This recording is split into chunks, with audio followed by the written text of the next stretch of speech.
81. Fight with Shuichi Akai evening, inside a hotel room in Baika Town.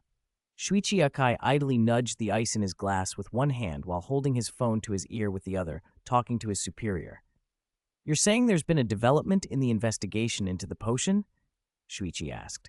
"Yes," James Black replied. "In recent ops, our people found that several core members of the Black organization in Japan sometimes drink a certain potion after being injured. On one occasion, we nearly captured someone alive, but after drinking the potion, their wounds seemed to heal instantly. They then consumed an energy supplement potion that's been appearing on the black market. The person immediately recovered from post-injury weakness, was able to fight our people for a while, and then slipped through our encirclement." James paused, listening for Shuichi's reaction. When the only sound was a slow exhale, he continued, "We discovered that only a few organization members actually have access to this potion. Jody took a risk and searched Araide Tomoaki's home while he was away and managed to get some samples. Chemical analysis didn't show any unusual compounds, but animal trials showed it promotes wound healing and boosts vitality. It's almost dreamlike, so it's urgent to find out who is supplying it to the organization, something that can enhance their operative's strength. If it keeps getting into their hands, it's a major problem." "So you think the organization didn't develop it, that it came from outside?" Shuichi asked. "That's right. It appeared in their possession suddenly, fully formed, and seemingly without side effects. That's not something they cooked up themselves. It must have been handed to them by someone else." Shuichi took a sip of his gin. "And the development you mentioned earlier?" James got to the point. "We tracked Bourbon to a hotel earlier. He was looking for a nobleman from Country H who was visiting. Records show this man is a foster son of the Ragnvinder family. The organization's activity in Country H has increased recently, possibly with Ragnvinder's help, and the timing of his arrival matches the appearance of the potion.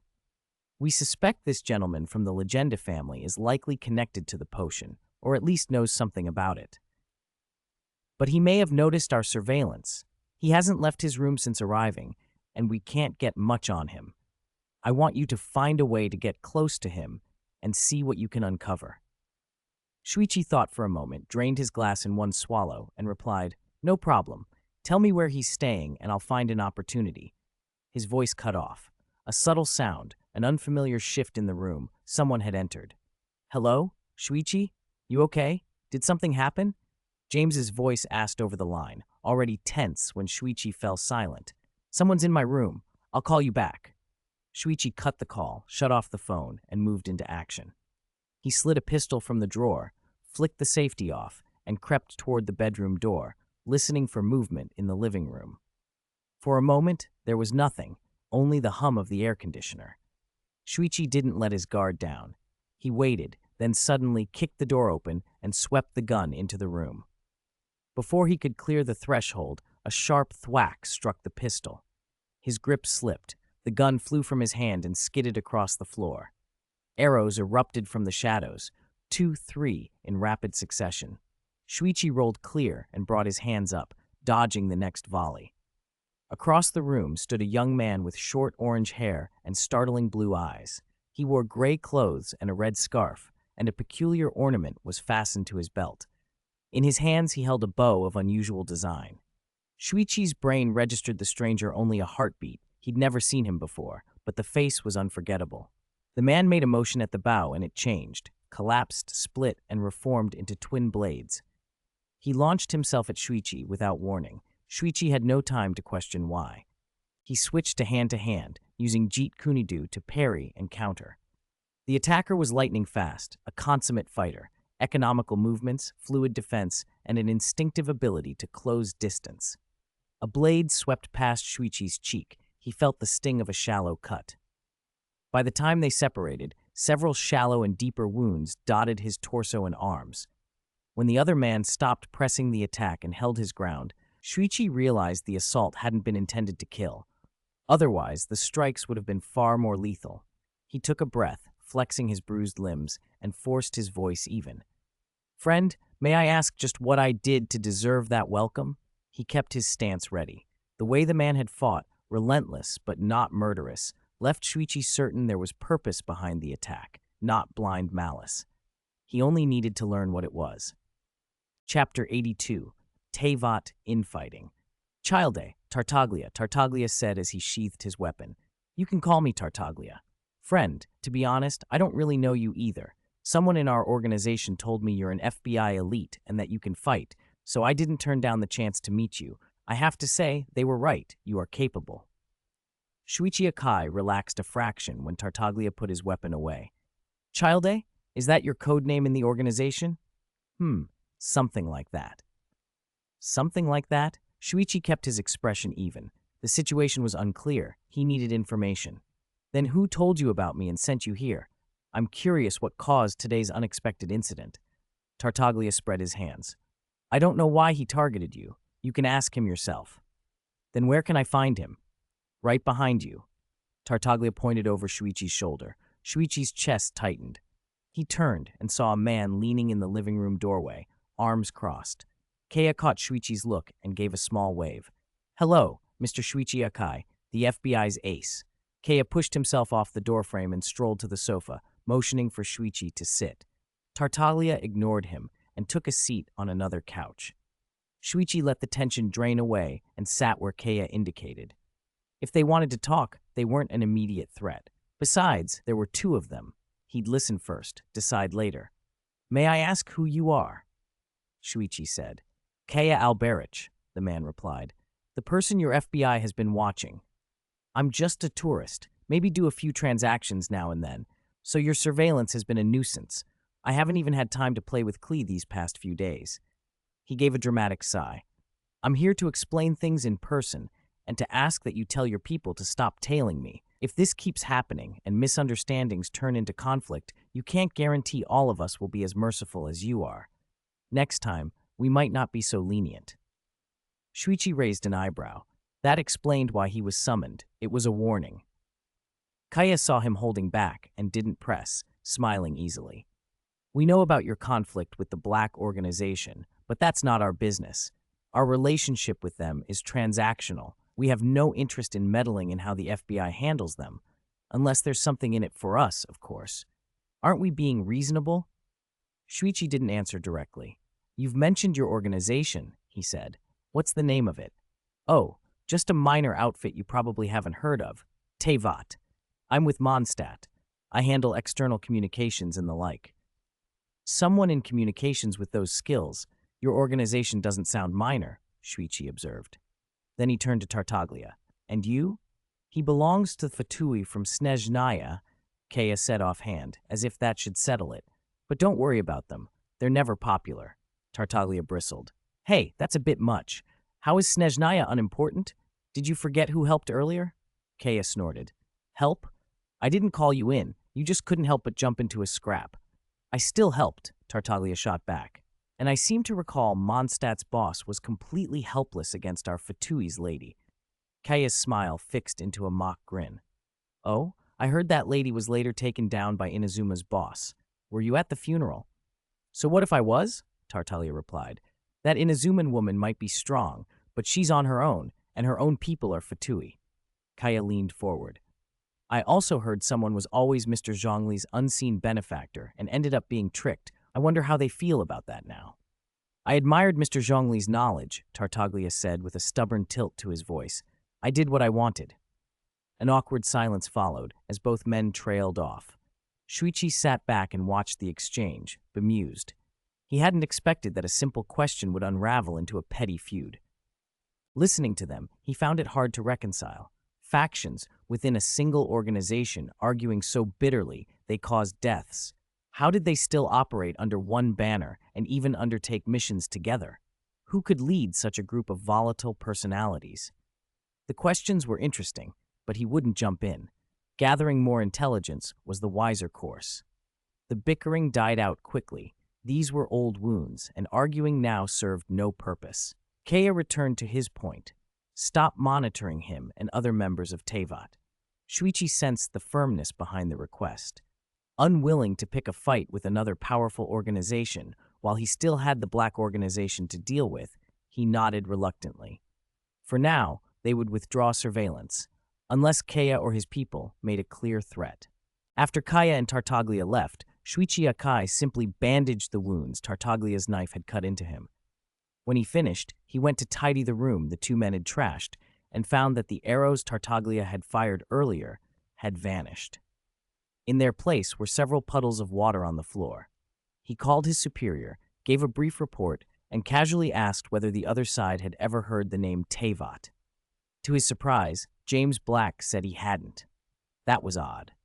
Akai couldn't believe an organization capable of drawing people like Kaya and Tartaglia could really be the small-time outfit Kaya claimed.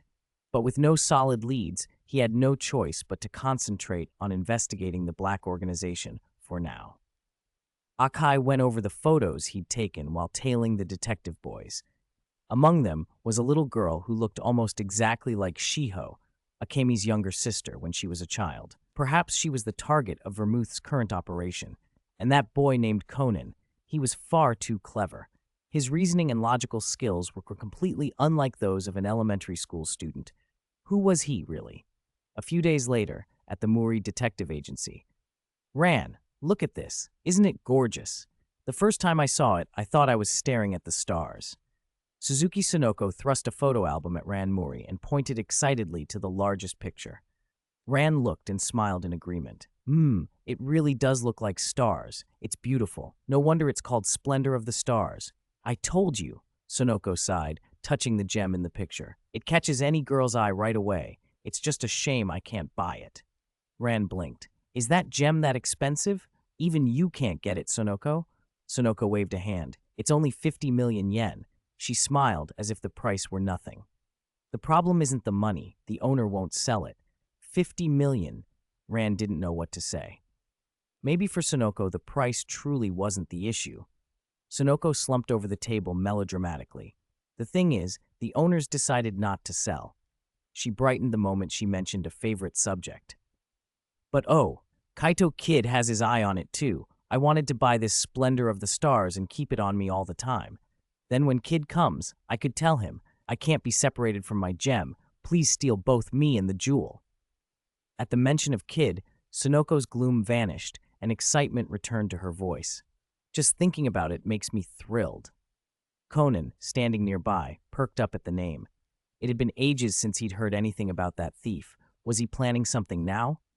Sonoko's obsession with Kid was always entertaining, but he was curious who the gem belonged to this time. Sonoko.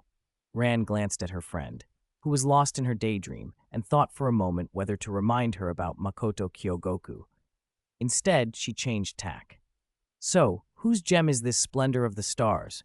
Sonoko's face flushed at the reminder of the owner she'd met 2 days ago.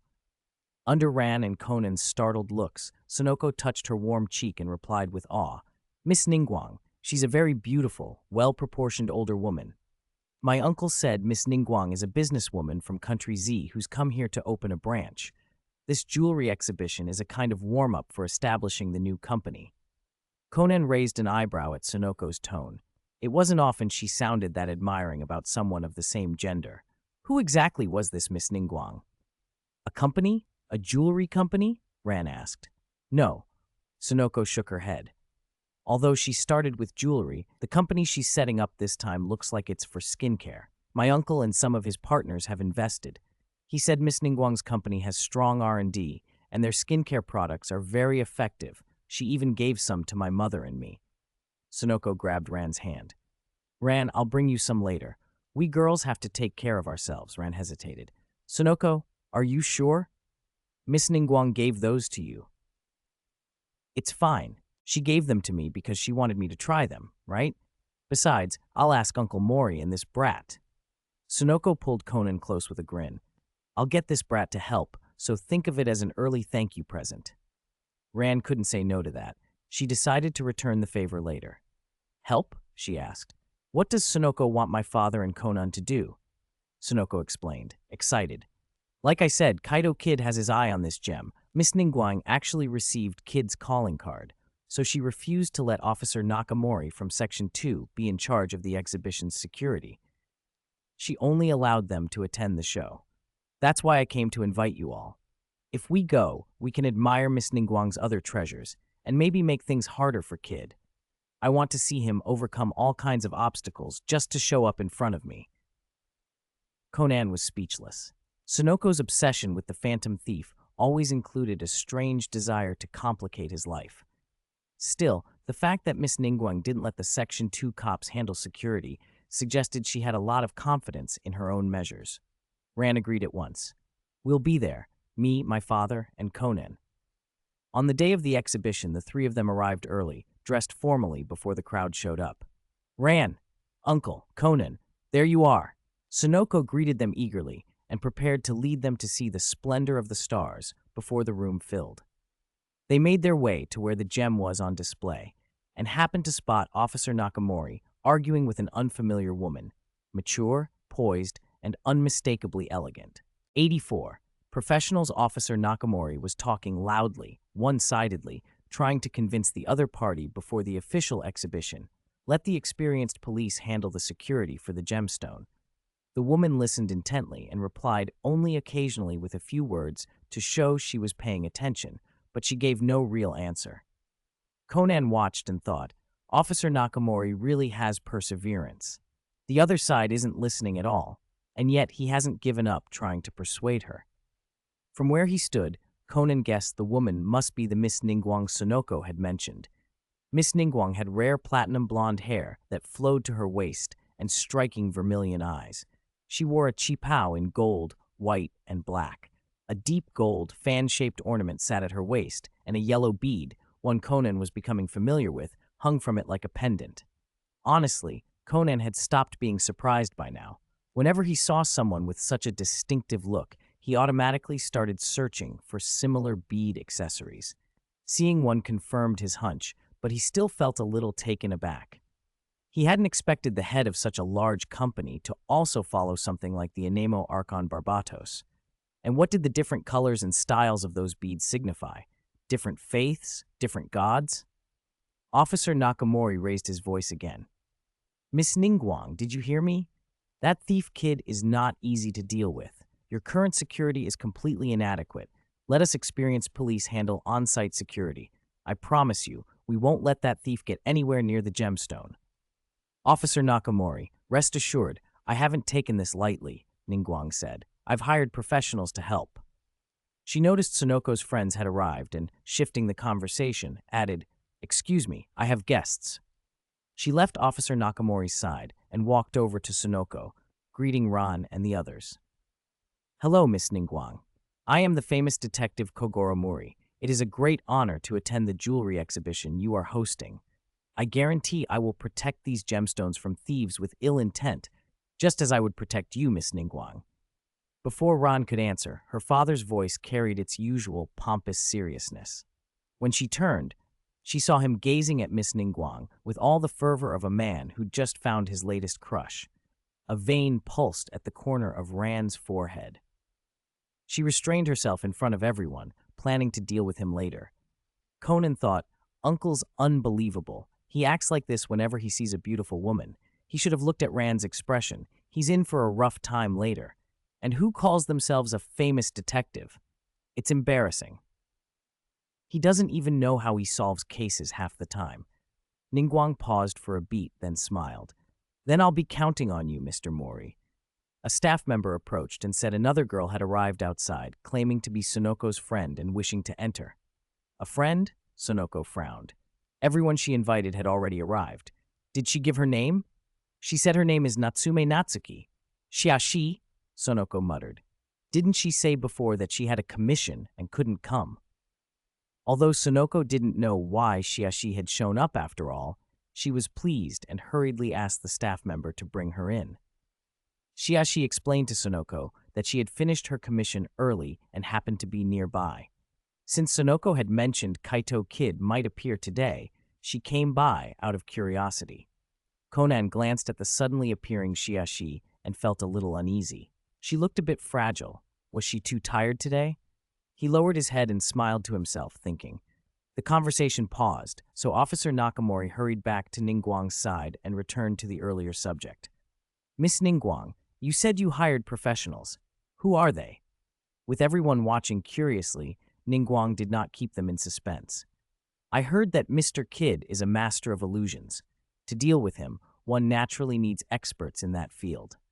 It happens that a famous magician from Country F is performing here recently, so I invited them and put them in charge of protecting the gemstone. Hearing that, Sonoko immediately guessed who she meant.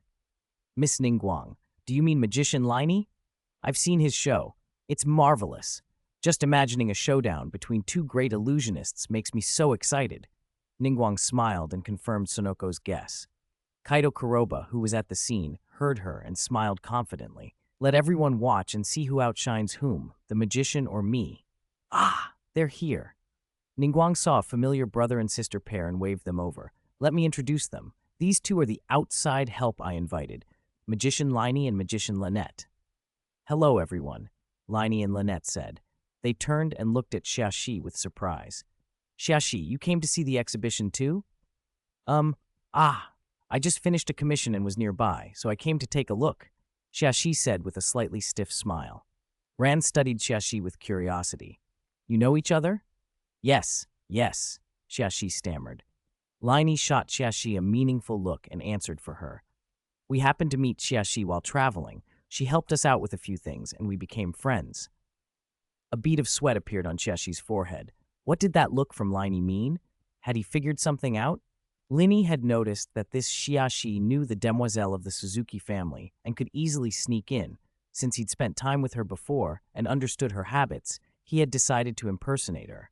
How unlucky or lucky that the person he'd chosen this time actually knew these magicians. No, Kaido, don't get nervous. Keep that poker face. Maybe they didn't notice anything. Maybe it was all bluff. They're just people who met on a trip. How well could they really know each other? After the greetings, Liney and Lynette went off to check the situation around the exhibition site. As they turned, Conan's mouth twitched. He noticed two familiar vision-like beads on the bow ornaments on their backs.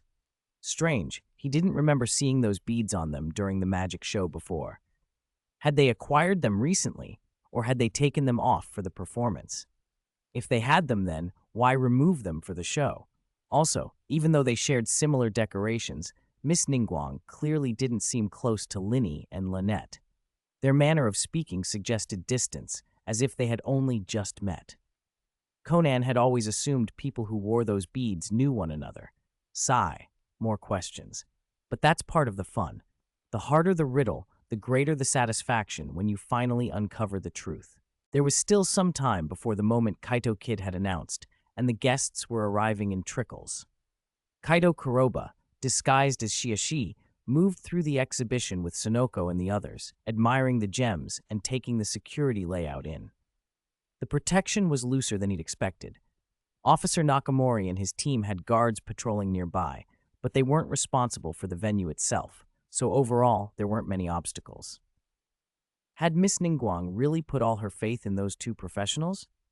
As Kaido watched the security, he kept an eye on the Lai siblings, Liney and Lynette, too. He didn't notice that a small, suspicious gaze followed him from a short distance. Conan had been watching this Sister Xiaxi all along.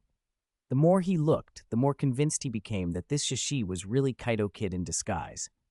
He waited for a chance to test it. Sister Xiaxi, watch out!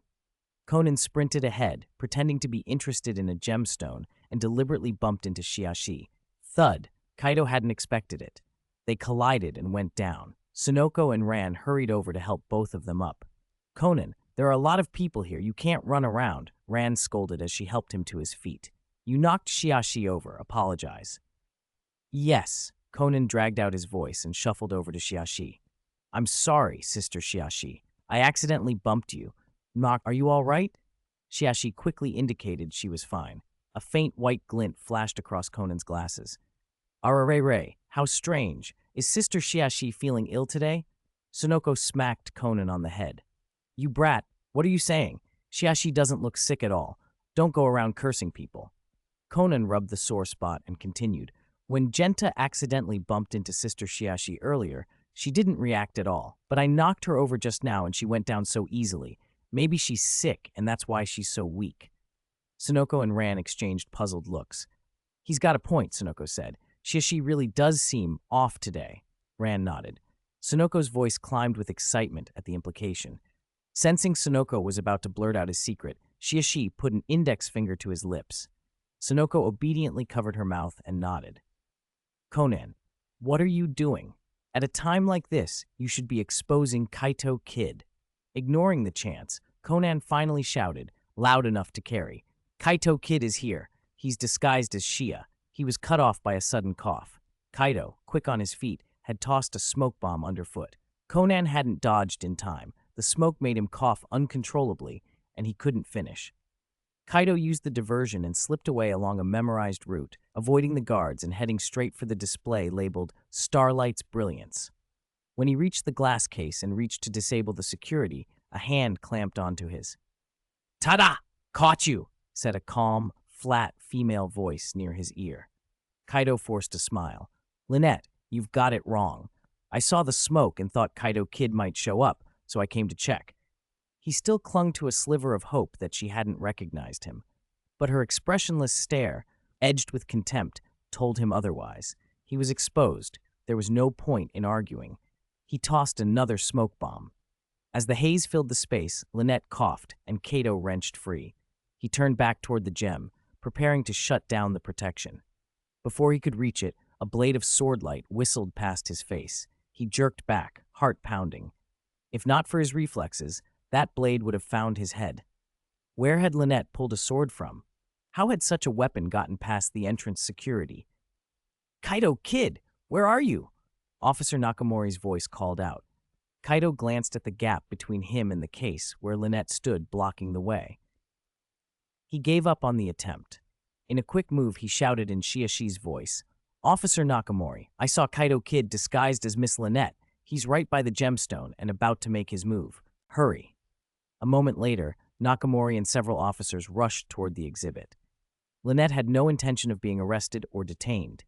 Seeing Kaito Kid retreat, she melted away from the spot with her enigmatic shadow posture. At that same instant, Kaito, now casually disguised as a police officer he'd slipped into when the commotion began, started to leave the hall. Conan, arriving on the scene, glimpsed a suspicious person trying to walk out. He reached for his belt to deploy the soccer ball gadget to stop the fleeing suspect, but a playing card shot out and knocked his hand aside. Kaito hesitated, and then more cards flew past, forcing him to halt and duck back into the hall. Conan and the would-be thief looked up to see Linny a short distance away, 2 cards still poised in his hand, tipping his hat and smiling toward Kaito Kid. Tsk! Kaito was slightly annoyed, someone else showing off more theatrically than he ever would. He'd also just seen one of Lenny's cards slam into the wall and stick there. The force. Could a person really hurl cards like that barehanded? As Liney prepared to launch the 2 cards in his hand, the lights in the exhibition suddenly cut out. Liney paused. Through his elemental sight, he could clearly make out Kaito Kid's silhouette slipping toward a window. He thought for a moment, then let the figure go. Miss Ningguang had invited them to help protect the gem. With the display secure and the alarm raised, there was no need to drive the thief into a dead end. Lini lowered his hands and watched the phantom escape into the dark night. 86. Investigation. After Ningguang switched on the backup power, she walked to the entrance of the exhibition hall. Even for someone as composed as she was, the scene inside left her momentarily speechless. A cluster of police officers had formed around the gem display, piled up in a chaotic circle. Officer Nakamori was still clutching Kogoro Mori's face, both of them yelling that the other was Kaito Kid in disguise. It wasn't until Liney stepped in to explain and Conan Edogawa gave his testimony that they finally let go and convinced themselves that Kaito Kid had failed and gone elsewhere. Apart from that skirmish, the jewelry exhibition ended successfully. Later, when Conan tried to ask Sonoko about Lenny, Lynette, and Ningguang, he was disappointed. The siblings Liney and Lynette had already left Japan for other performances, and Ningguang had handed the Japanese branch over to others and gone off to Country M for other projects. Before she left, Ningguang had given Sonoko the gem Sonoko loved the most, the Starlight's Brilliance, as thanks to the Suzuki family for their help with the company. A gem worth over 50 million, just given away. Were these people really that rich? So Shinichi, the leads have gone cold. What are you still doing? Dr. Agasa asked Conan, who was doodling and jotting notes at his kitchen table. While drawing, Conan replied, "No, the leads haven't gone dry. Even though Linny and Ningguang have left, the others connected to these visions haven't. We can start the investigation with them." But Dr. Agasa hesitated. "Shinichi, you said you saw people wearing those beads interacting with members of the Black organization. What if they notice you investigating them and accidentally tip off the organization? Then they'll turn around and investigate you." Conan nodded. "I thought of that. That's why I don't want to focus the current investigation on the people themselves." So far, everyone Conan had seen wearing those beads had identities that could hold up to scrutiny. He'd even asked his father to look into them. Nothing problematic turned up. Apart from sharing similar beads and occasional acquaintanceship, there were no obvious links. Investigating the people directly probably wouldn't get him far. Instead, we can focus on the beads themselves. Conan held up the paper he'd been drawing on and pointed to 3 different border shapes. "I've seen 3 types of vision borders so far. One is shared by Lisa, Noelle, Mona, Klee, and Kaya, another by Xiangling and Ningguang, and the third by Liney and Lynette. The fact that close pairs like Klee and Kaya or Lenny and Lynette have the same border suggests the border might be tied to their group or relationship, though that's not certain yet." He tapped the lower half of the page. "I've also seen 6 colors of beads in total, each with a different pattern inside. Based on color and pattern, I think the beads represent elements: red for fire, dark blue for water, light blue for ice, purple for lightning, and so on. I haven't figured out what yellow and cyan correspond to yet. I don't know what it means for someone to wear a bead containing a particular element. These things are hard to investigate." Conan scratched his head. "Dr. Agasa, could you search online for the meaning of these borders and patterns? See if anyone else or any other place shows beads with the same designs." "But that can wait. What's more important right now is the Black organization matter." Conan hopped off his chair, crossed to Dr. Agasa, and handed over another sheet of paper. Dr. Agasa's eyes widened. "Huh? Shinichi, you found a lead?" "Yes." Conan explained what had happened at the memorial service.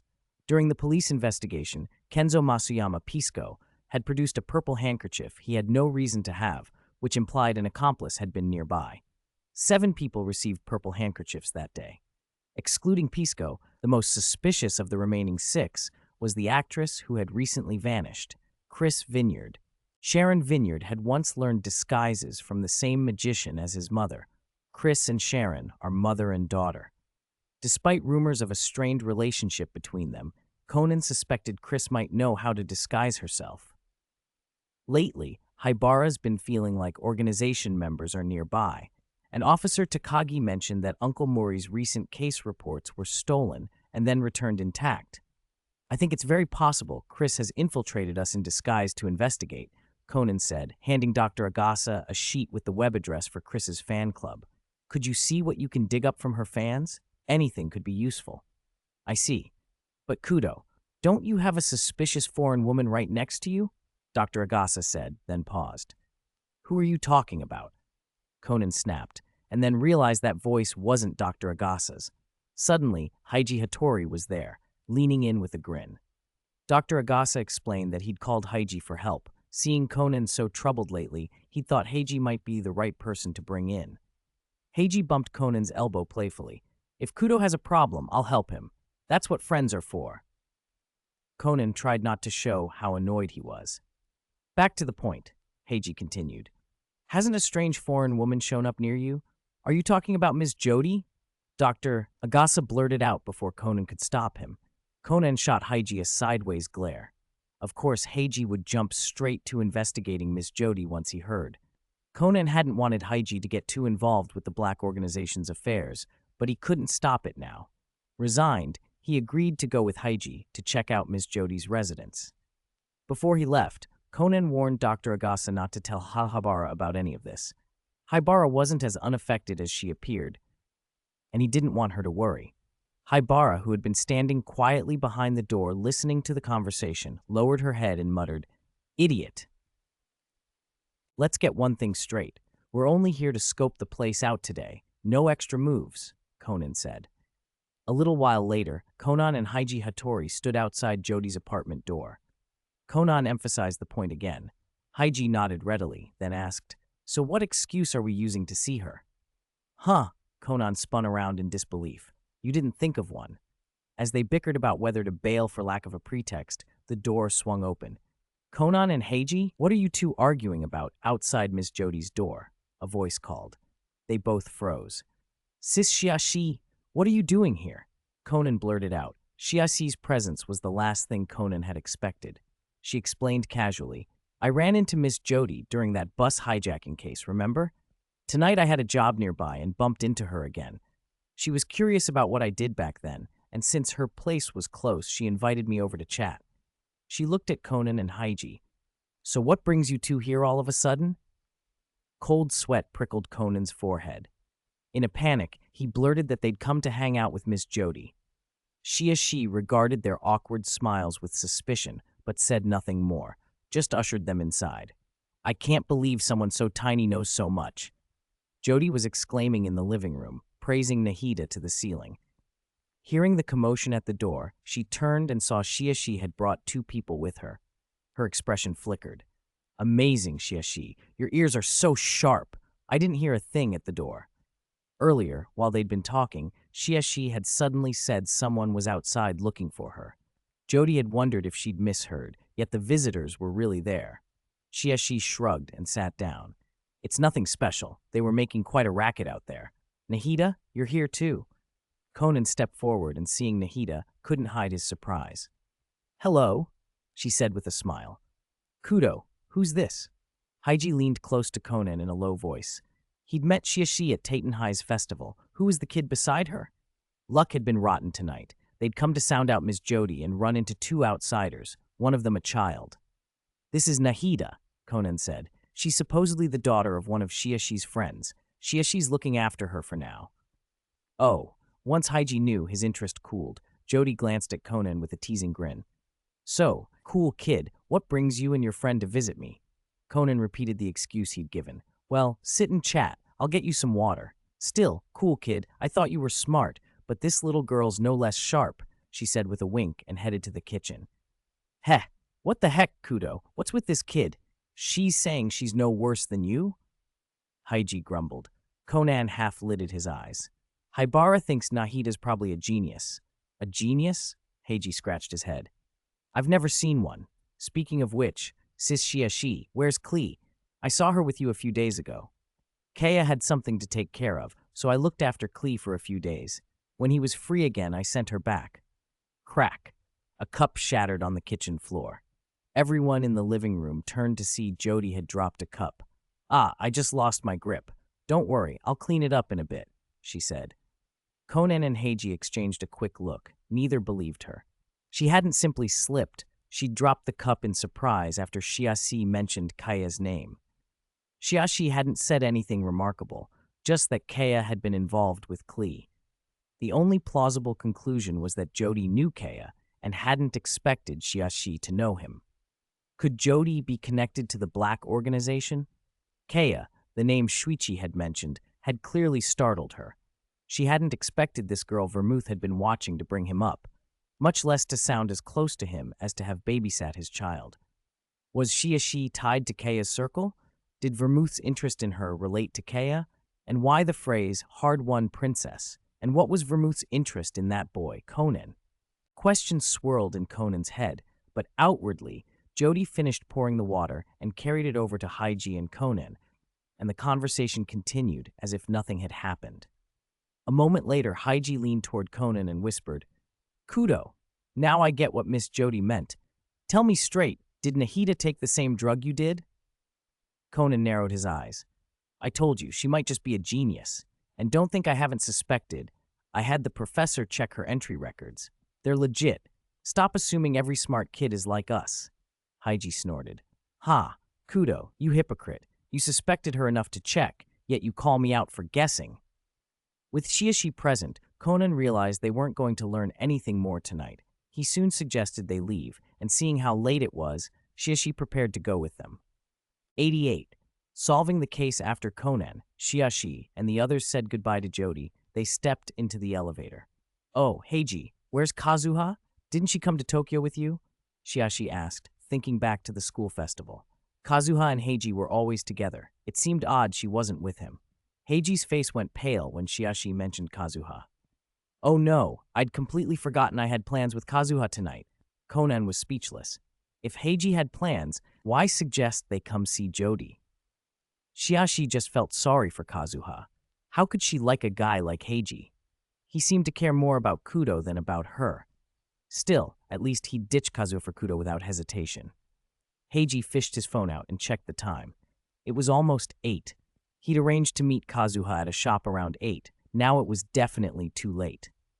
The elevator's signal was poor, so Heiji planned to call Kazuha again as soon as they were outside, hoping she wouldn't be too angry.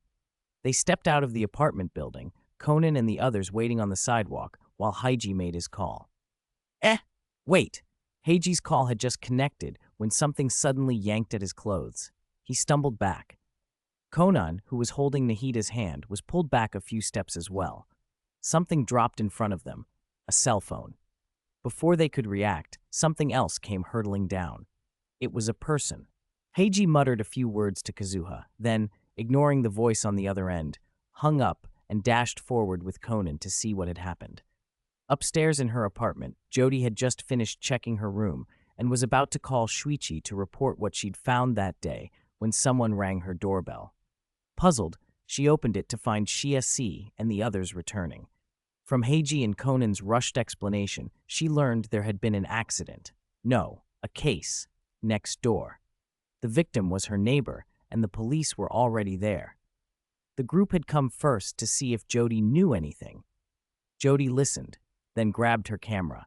Claiming she was curious about how detectives worked, she insisted on coming along.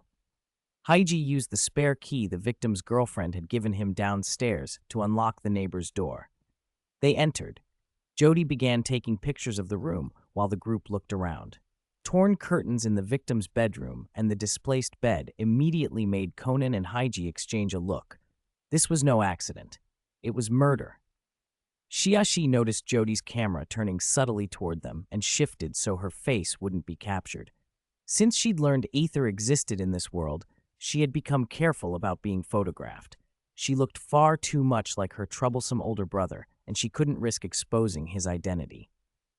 Downstairs, Inspector Megure had been questioning 3 people, the victim's girlfriend and 2 coworkers. Realizing there might be detectives on the scene who'd already gone inside, he hurried upstairs, worried they might disturb evidence. "Hoo-hoo!" Megure panted as he reached the door. "Oh, it's you. Thank goodness. Don't go in. Leave this to the police." "What are you talking about?" Heiji protested. "We've already looked everything over." Jody held up her camera. "I took plenty of photos, too." Shiashi stepped forward. With Inspector Megure's arrival, she decided to move in. This might even earn her some primogems. "Inspector Megure, this is a murder. I already know who did it." Conan and Heiji were stunned. Conan had some small expectation. Shiashi often beat him to the solution when they'd worked together, but Heiji had no idea she could be that sharp. During the school festival, she'd seemed more like a field agent than a classical detective, so Heiji had never imagined she'd solve a murder so quickly. He was more than a little unwilling to hear the deduction. Shiashi pointed. "The killer is Mr. Kawakami." Kawakami, flushed and smelling of alcohol, scoffed loudly. "That's ridiculous. I wasn't even there when Takai fell. I called him. How can you accuse me?" Shiashi's voice was steady. "You killed Takai over the phone." "You can't kill someone with a phone," Kawakami barked. "Are you saying if I yelled at him on the phone and he jumped, that's my fault?" "That's not all. Heiji gave me the idea." She looked at Heiji as she spoke. Heiji, confused, pointed at himself. He had no idea what he had supposedly contributed. Earlier, Heiji had stepped out of the building because the elevator had no signal when he tried to call Kazuha. Shiashi used that simple detail to build her theory. Conan and Heiji both noticed the footprints and the way the bed had been shifted near the foot of the bed. The scene clicked into place. While drinking with the victim, Kawakami had moved the bed in the bedroom. After leaving, he called the victim, claiming the signal was bad so the victim would step toward the window to get reception. The drunk victim, unaware the bed had been moved, had straddled the window out of habit. He didn't realize there was no balcony, only open air beyond the sill, and he lost his footing and fell. Kawakami snorted. Those are just guesses. Where's your proof? Without evidence, that's slander. As for the bed, I moved it because Takai asked me to. How was I supposed to know he'd fall? I believe I will meet the person I want to see. I believe I will meet the person I want to see. Kawakami flinched as the victim's phone replayed that last message. He turned and saw the white-haired little girl holding the device. She had already cued the recording to the scene where the voice repeated the line. Looks like the evidence has found its place, Nahida said, eyes on Kawakami. Kawakami stared at the phone in stunned silence. With the recording playing and no escape, he had nothing left to do but confess. Jody stood to the side, watching Shiashi's quiet deduction with interest rather than trying any more surreptitious photography. She'd tried to snap pictures of Shiashi earlier, but when she checked them later, none of the photos showed Shiashi's face clearly. Jody decided it wasn't worth the effort. Still, she was growing more curious about Shiashi, good at combat, unusually wary, and now competent at reasoning. How did someone like her end up entangled with Vermouth? The case closed. Inspector Magure and his team began preparing Kawakami to be taken back to the station to make a statement. At that moment, Conan tugged gently on Shiashi's sleeve. She crouched down to hear him. He beckoned for her to lower her voice and told her something private. Shiashi's expression shifted into something complicated as she listened. Then she gave Conan a small, placating smile and nodded. When Megure left, Conan, Shiashi, and the others said their goodbyes to Jody. As they were leaving, Shiashi accidentally bumped into Jody while avoiding the little boy in front of her. Jody's camera clattered to the ground. Shiashi stooped, picked it up, checked it quickly, and, seeing it was fine, handed it back. Sorry, she said. It's okay, Jody replied, waving them off. On the walk back, Shiashi reached into her pocket and pulled something out. Conan, here. Don't ask me to do this kind of thing again. Stealing isn't exactly a good habit, she said, offering him the small object. Conan agreed without hesitation. Shiashi should have noticed too, right? While we were investigating, Jody-sensei was secretly taking photos of us. If you hadn't agreed to help get the film from the camera, we wouldn't have been able to check them, Conan said with a mischievous smile. I noticed, Shiashi replied, giving Conan's head a corrective pat. Otherwise, I wouldn't have done that favor for a little brat like you. Still, I felt Jody-sensei probably didn't mean any harm. She shrugged. But that's just my impression. I could be wrong. Heh, me too, Heiji Hattori said, rubbing his chin thoughtfully. But Jody-sensei's behavior is odd. Cuff, Conan, you'd better keep being careful as usual. Heiji had almost called him by his real name again. Luckily, he caught himself in time and corrected the slip.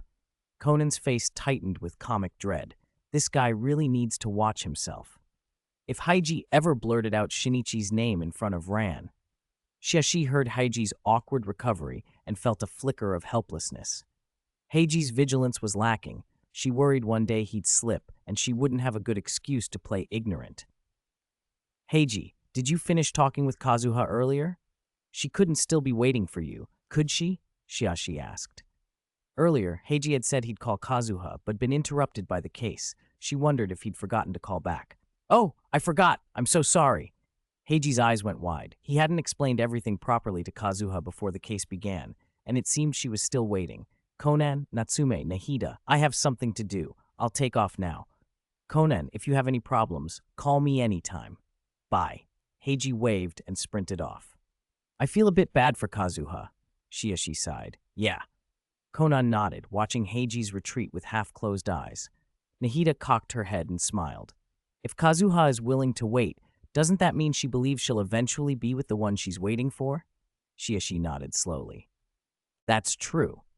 She thought of someone else who had waited a very long time. Aether had waited 40 years.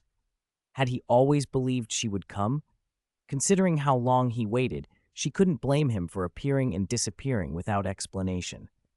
Those words caught Conan off guard and focused his thoughts on Ran. Ran continued to wait for him. Perhaps she believed he would return. Conan clenched his fists, firming his resolve to bring down the Black Organization and get the antidote so he could be Shinichi Kudo again. He wouldn't make Ran wait any more than necessary. He took a steadying breath and looked at Nahida more closely.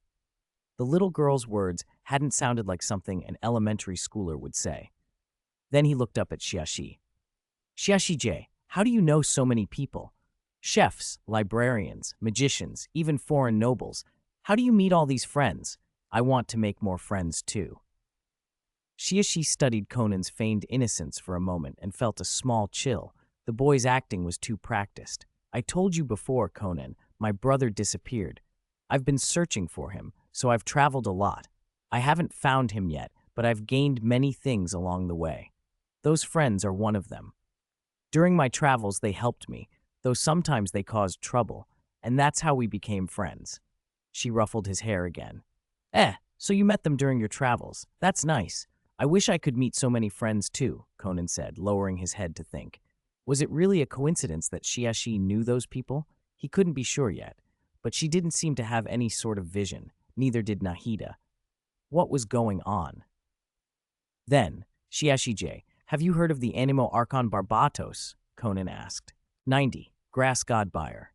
Then, Sister Xiaxi, have you ever heard the name Animo Archon Barbatos? Conan looked at Xiaxi's face and finally asked the question he'd been holding back. Did those beads have anything to do with faith? He'd expected Xiaxi to either claim ignorance or hide something, but to his surprise, she answered casually, I've heard of him. Isn't that the god Klee and Kea talk about? But it's nothing special. Don't foreigners usually believe in odd gods? She waved it off. Besides, I haven't seen Kaya or the others act like they worship him or anything. Conan blinked. When Paimon kept calling Venti a tone-deaf bard, Deluk and the others never objected, and Venti's behavior in the tavern hardly inspired respect. Still, Conan had heard Klee say her vision was given to her by an Anemo Archon, and since they always carried their visions around, he assumed they treated them as important. Lisa and Xiangling had freely handed their visions to Ran once. Conan had assumed that was an act of trust, or an exception. Now he was confused. If they didn't care about the god who gave them their visions, why carry them at all? Was it purely symbolic? If they lent them to others, didn't they worry about losing them? His thoughts tangled into a jumble. Seeing Conan's blank expression, Xiaxi couldn't resist teasing him. She smiled mischievously and, with mock gravity, leaned forward. Conan, I'll tell you another secret. Conan's eyes lit with curiosity. She whispered, Actually, Nahida's a god too. She's the Dendro Archon Buer. Sister Xiaxi! Conan reacted instinctively. He thought of Buer as one of the 72 demons of Solomon. Once he realized what Xiaxi meant, his embarrassment turned into a half-outraged shout. Had she been trying to fool him like a child? Sure, Nahida was unusual and didn't act like an ordinary kid, but calling her a god was one thing too far. If Nahida was a Dendro Archon, then by that logic he could be a god too, maybe even the god of death, which Xiaxi would have laughed and agreed with without hesitation. Meanwhile, in Dr. Aride's clinic, Vermouth was busy with her work when the phone rang. She picked it up, glanced at the familiar number on the screen, and let a meaningful smile cross her face. Hello, Cointreau. Why the sudden call? You had me disguise you before so you could visit the boss's old mansion and see your princess, but you never said how that went. Why call me now? Cointreau ignored Vermouth's small jab about his previous movements and cut to the point. I heard you had Calvados come to Baca recently. What are you planning? Vermouth feigned surprise and laughed. Cointreau, that's not like you. You've always been too lazy for this sort of thing. Seems someone you care about has changed you. Vermouth, answer me. All right. Vermouth lounged back and looked at a photograph pinned to a dartboard across the room. I finally have a lead on that woman the boss wanted me to find. I had Calvados come here to help. Don't worry, I won't involve your princess. I'll find a way to lure her away when the time comes. Vermouth's gaze flicked to the photos, one of Conan placed beside a picture of Ran Mori. She thought wryly, I never expected that Sherry's research would have such consequences. But that meant Jin and the others couldn't be allowed in on this. Once I settle things with Sherry and destroy the evidence, Jin and the rest will have little to say. It's safer if fewer people know about APTX 4869. Cointreau asked, if that's the case, why not get Jin and the others involved? Jin might not play along with my plan, Vermouth said. Besides, I have my own reasons. You don't need to worry about this. I'll handle it. She didn't want Cointreau digging too deep. Although they both held leverage over each other, the fewer who knew about the cool guy, the better. Vermouth still wasn't certain whether Cointreau's unchanged appearance stemmed from the same cause that kept her undetectable. Either way, secrecy was safer. I see. Good luck with the operation, Cointreau said, and hung up. He wasn't convinced Vermouth's plan would go smoothly. On his last visit to the Twilight Mansion, after noticing the relationship between Conan and Shinichi Kudo, he had investigated the boy. The results unnerved him.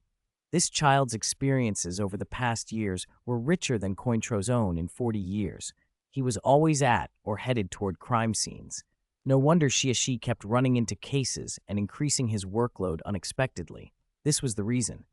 From what Cointreau had observed at the Twilight Mansion, Conan didn't seem like someone who would obediently follow others' arrangements.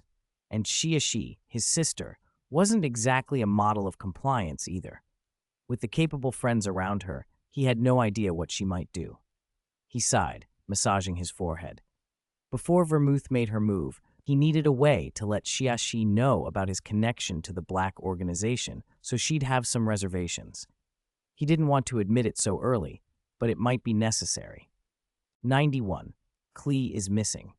2 days later, at the hotel where Kaya was temporarily staying. You're telling me your organization's person in charge is finally going to show up? After all this time, it's been just you and Irish handling the deals. I'd started thinking your codename boss, Cointreau, was something you made up to fool me. Kaya held a phone in one hand and lifted his wine glass with the other. Not as good as a death in the afternoon. He'd left in such a rush, he couldn't bring any of the bottles he actually wanted. Running out of good wine was tedious. Mr. Kaya, you jest. We'd never joke about something like that. Bourbon's voice on the other end carried a smile. He didn't mind Kaya's barb. He set the time and place for the meeting, then ended the call. The instant the line went dead, Bourbon's expression darkened. During the whole operation, only he and Irish had been in contact with Kaya. Cointreau had never appeared in person. Irish had been far easier to handle than Cointreau. Over the past weeks, he had smuggled out scraps of intelligence, even slipping a sample of the drug to public security. But the gains were small. According to Kazami, the documents lacked key data and were nearly useless. Lab tests on the drug found nothing unusual, no clue why it had the effects it did. Bourbon hadn't dared let the police keep watch on Kaya. One look told you the man wasn't simple. He might notice. In short, the whole operation had produced almost nothing. Now, suddenly, Cointreau wanted to meet Kaya face to face. Remembering the man's skill and manner from their first encounter, Bourbon felt a twinge of unease. Anything could happen. Soon the appointed day arrived. Kaya reached the rendezvous spot right on time, an abandoned factory. Can't your people ever pick a pleasant place? Aside from the first meeting, every exchange has been in the middle of nowhere. Driving here eats up half my day. He complained when he saw the two familiar figures waiting inside. He didn't know how the Black organization kept finding these out-of-the-way spots and forcing him into long detours. He also hated leaving Klee alone for so long. What if he came back and the place had blown up? He'd had to pawn her off on Lisa, Mona, and the Traveler in turns. But still only 2 people? Didn't you say Cointreau would be here this time? Where is he? Kaya asked. It's safer. Nobody comes to a place like this. We don't want surprises, Irish explained. As for Cointreau, he just stepped out to check the perimeter. He'll be here any second. Bourbon cut in. No sooner had he finished than footsteps sounded at the door. Kaya turned and watched a familiar face step into view. He stared for a moment, then looked away with a dry sk. After the Traveler had told him her brother was in this world and that a newly codenamed member, Cointreau, had appeared, someone who always dodged him, Kaya had begun to suspect. But until he saw the man himself, he hadn't been sure. The original storyline had never mentioned the codename Cointreau, and the Black organization was international. Of course, there would be more than Gin and the few he knew. Still, a high-ranking member who'd never appeared in canon was odd, so Kaya had connected the dots to the Traveler's suddenly present elder brother. Now his guess was confirmed.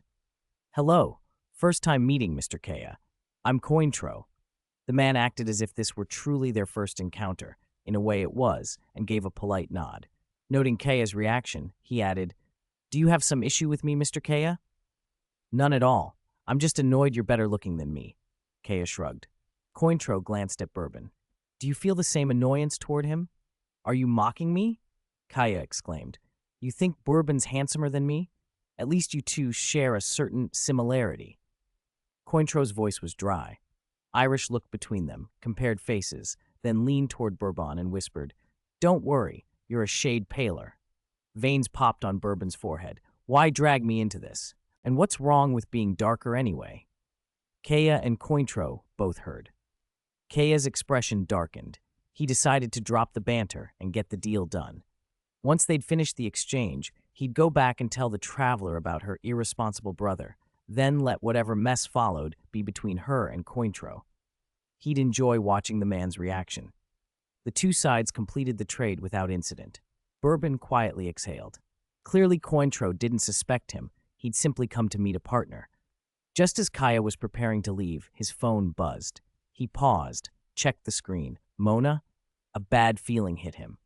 He'd left Klee with Mona that morning. Had something happened? The others noticed his face go pale. Irish tightened his grip on the case and asked, "What's wrong?" Kaya didn't answer aloud. He took the call. The others couldn't hear Mona's words. Only watched Kaya's face drain of color as he blurted, "What? Klee's missing?" Bourbon had met the little girl before. He'd seen Klee at the magic show, and a stab of worry went through him. Though the people around Klee had ties to the organization, she was an innocent child. He didn't want anything to happen to her. Cointro, however, went oddly still and thoughtful. Klee was missing. So who exactly was in danger now? 92. Kidnapping Klee Bourbon felt a small tug of worry about the little girl he had met once, but he kept his face calm. After Kaya hung up, he asked in an easy, partner-like tone, "Did something happen to Klee? Is she all right? Need help? After all, Mr. Kaya is connected to the organization. Harming one of our people is an insult to us. Anyone who dares should be taught a lesson." He glanced at Cointro, watching for his decision. Framing it as an offense against the organization should mask any other motive. Whether that reasoning would be enough to gain Cointro's cooperation, Bourbon didn't know. Irish, standing nearby, nodded at Bourbon's words. He, too, suspected whoever had taken Klee might be targeting the organization. To Bourbon's relief, Cointro didn't refuse. He told Irish to take the box back to the organization and then stay out of the way. Cointro and Bourbon would go help. "Of course I need help," Kaya said without hesitation. He had originally thought about having the organization quietly clean up Klee's mess. Now that she had vanished, the faster they found her, the better. And if they were too late, he would still need these people to help destroy any incriminating traces. The three piled into Kaya's car and headed to the place where Klee had disappeared. On the way, Kaya explained what had happened. Klee had been left for a short while with a friend of Kaya's, an astrologer who set up a stall and read fortunes for money. Klee usually played right around the stall and was well behaved. She wouldn't wander off without telling someone. Kaya's friend had seen Klee nearby before a reading, but during the divination, her line of sight had been blocked. After the client left and she looked back, Klee's usual spot was empty.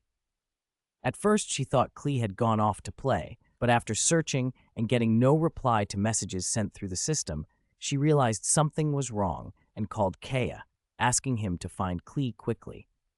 She also planned to try to locate her through astrology. Hearing that, Bourbon's face hardened into an unreadable expression. He had little patience for divination. These days, those who believed in astrology were often fanciful young women. That Kaya's friend, by trade an astrologer, really trusted such methods struck him as odd. Toru Amuro had expected Kaya's acquaintance to be at least somewhat capable, if not outstanding. Instead, she sounded like someone lost in her own illusions. He privately wondered how two people from such different worlds had become friends. Regardless, they couldn't rely on fortune-telling now. They had to find Klee themselves, and fast. He hoped they could do it before the girl suffered any harm. Elsewhere, Mona tightened with anxiety upon learning Klee was missing. Her panic spiked when she remembered Klee's bag, full of the little explosives she loved, Jumpy Dumpties. She desperately hoped Klee had taken care with them, as Kaya and the traveler had warned, and even more desperately that whoever had taken her wouldn't casually rummage through the bag. Klee herself might be lucky enough to escape harm, but others might not be so fortunate. Obviously, Mona's prayers went unheard. A little farther from Mona's house, in a modest apartment, a woman sat holding Klee pressed to her chest, the child's face hidden against her shoulder. A man moved close beside them to shield them from view. When they'd finally reached home, they let out a relieved breath. The woman set Klee gently on the floor, sat down with the man, poured 2 glasses of water, handed one over, and drank the other in one long gulp. Once they'd calmed, Haruka Mizuno asked her boyfriend, "Koji, are you sure this little girl is from a rich family? She doesn't look like it. Why would a child from a wealthy family be with an astrologer?" Miyake Koji bristled slightly at her skepticism. "I'm sure. I saw the girl and her brother come out of the presidential suite while I was working at the hotel. I asked, and her brother's been staying in the presidential suite for months. If that's not rich, what is?" He thought back to his luck that day. On his way home, he'd spotted the girl he'd seen at the hotel, almost unguarded. He'd persuaded his girlfriend to keep her busy while he sprayed ether when the astrologer wasn't looking. The child collapsed, and they put her in the car. The route home was familiar and almost free of security cameras. The kidnapping had gone so cleanly it had felt accidental. They'd agreed on the whim, but everything had lined up perfectly. Now they only had to demand ransom. "Since her brother can afford the presidential suite," Haruka said, already calculating, "we should ask for at least 10 million, right?" Koji scoffed. 10 million? Please. 30 million will be easy. With that kind of money, we don't have to work ever again. We can do whatever we want." They were confident, perhaps overconfident, that the brother's concern and apparent wealth would make him pay anything. While the 2 kidnappers debated how high to set the ransom, Kaya, accompanied by Bourbon and Cointreau, stepped out at the place where Klee had disappeared, ready to start searching. 93. Explosion. When the 3 of them reached the spot, there was no one left, only a table and a stool where Mona had set up her stall for divination. Seeing such a makeshift setup, Bourbon couldn't help wondering whether Kaya's astrologer friend actually made any money doing readings. They walked up to the table and found a note from Mona. She said she had gone ahead and would call Kaya after she found Klee's location through divination, and asked Kaya to prepare for the cleanup. Bourbon frowned at that last line. Kaya had already mentioned finding people by divination, so that part made sense. But cleanup? What did she mean by that? Was Kaya's friend planning to take care of whoever had kidnapped Klee on the spot? Bourbon couldn't think of any other reason for a cleanup. There wasn't time to dwell on hypotheticals. Finding Klee came first. Bourbon spoke to Kaya and immediately started looking for clues in the area. Cointreau, however, stayed put. It wasn't that he wasn't worried. He trusted Mona's astrology and felt she'd probably locate Klee before they could. They just needed to wait for her call. Still, Cointreau didn't try to stop Bourbon. He had no way to persuade him that Mona's divination was reliable. Before long, Bourbon returned. He gave a quick summary of what he'd found. Judging from marks in the soil, Klee had likely been drugged and carried away from the spot. The footprints suggested 2 people, 1 man and 1 woman. He checked nearby tire tracks. The ones closest to where Klee vanished led off in a particular direction. As he spoke, Bourbon pointed and motioned Kaya to bring the car and follow that way. Coincidentally, in the same direction Bourbon pointed, Mona was moving as well, following the guidance of the hydro-divination tool in her hand toward Klee's probable location. A short distance ahead, 5 children were playing and slowly approaching Mona. "Mona-san, what are you doing?" Conan's confused voice suddenly called out. Mona lifted her gaze from the hydro-divination tool and saw 5 kids across from her, one of whom was Conan, whom she'd met before. These were the detective boys. Conan had spotted a strangely behaving figure and, looking more closely, realized it was the astrologer Sonoko had taken him to see. Her sky-high priced books and eerily accurate readings had left a strong impression. He had wanted another session before, but matters with the black organization had prevented it. He hadn't expected to run into her now, and seeing her hurry, he figured this wasn't a good time for a reading anyway. "Conan, it's you," Mona said after a beat, feigning recognition. "I have business today and can't do a reading. If you want one, come see me tomorrow." Ayumi whispered to Conan, curious. "This lady is a fortune teller? You had a reading before? Was it accurate?" Haibara shot Conan a pointed look and teased, "Heh, I didn't expect the great detective to believe in things like divination." Conan ignored her. He answered Ayumi's question quietly, then, in a child's tone, asked Mona if she was in some kind of trouble and whether the detective boys could help. At the suggestion that she might need help, Genta and Mitsuhiko immediately began excitedly listing cases the detective boys had solved, insisting they could help and hoping Mona would trust them. Watching Genta and Mitsuhiko crowd around Mona and accidentally shove him, Conan's mouth twitched. "You kids are so confident. Most of the time, solving cases relies on me," he thought. Mona couldn't resist their enthusiasm. She told them that a friend's child, Klee, was missing. "Klee?" Genta, Mitsuhiko, and Ayumi shouted together. They'd met Klee before, and that made them all the more eager to help. Conan, however, wasn't surprised Mona knew Klee. Their visions were of the same kind, after all.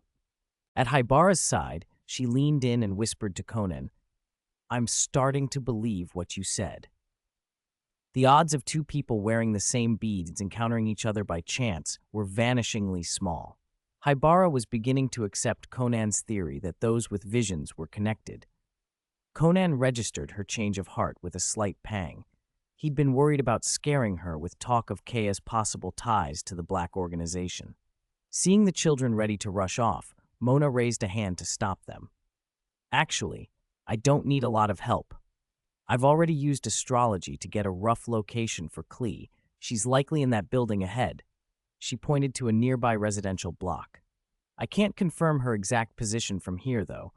I'll have to use the hydro divination tool on each floor to pinpoint her." Mona admitted it was harder in this world. Before, she could locate someone with a single divination, but now she had to be nearby. Conan's eyes narrowed. Finding someone by divination?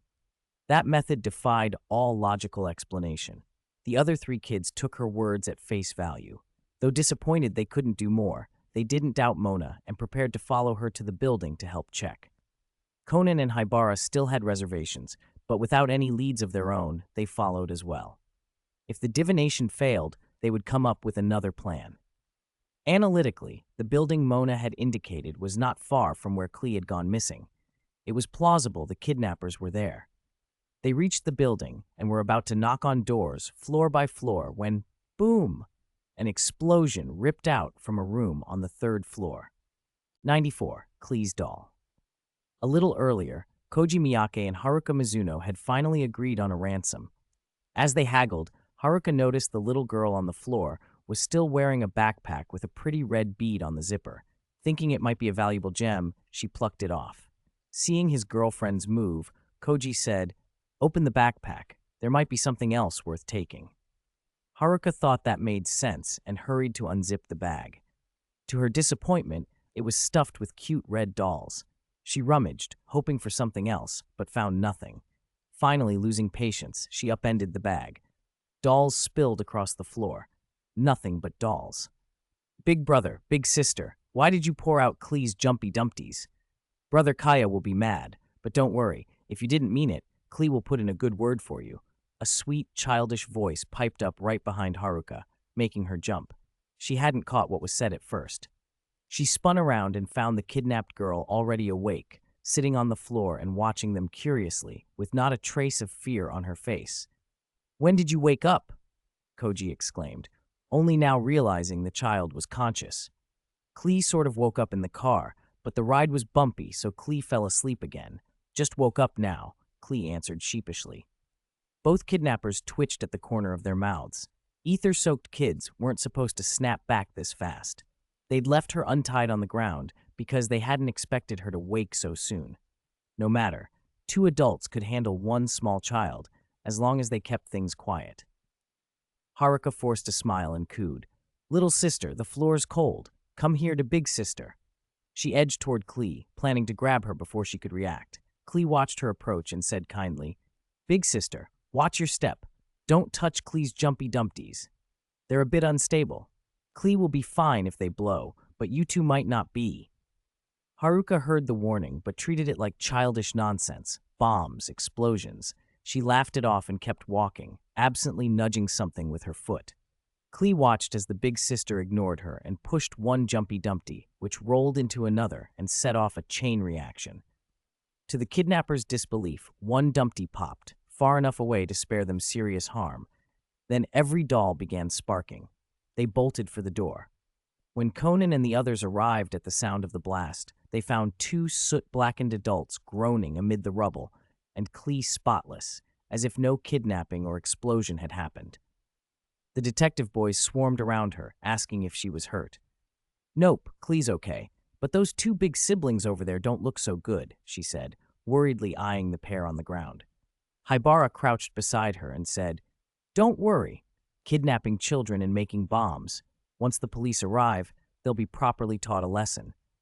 She glanced at the culprits and added coolly, "And they're still yelling, so their injuries can't be that bad." Conan winced inwardly at how blunt that sounded in front of the kids, but the two adults did look miserable enough. "Klee," someone called. "Brother Kaya!" Klee spotted a familiar figure, waved happily, and shouted. Kaya had sped off the instant Mona messaged him, but he'd arrived too late. He'd heard the blast on the way and put the pedal down even harder. Bourbon had meant to jump out with him, worried sick about Klee, but Cointreau had held him back. There were too many civilians at the blast site, and the police were imminent. The fewer faces they showed, the better. So Bourbon stayed trapped in the car, awaiting news. Minutes later, the police arrived. Toru Amuro spotted a familiar silhouette among the officers and silently thanked Cointreau for stopping him. If Matsuda Jinpei had seen him and reacted, things could have gotten messy. When Inspector Magure learned the victim was so young, he told Kaya to take her home and comfort her.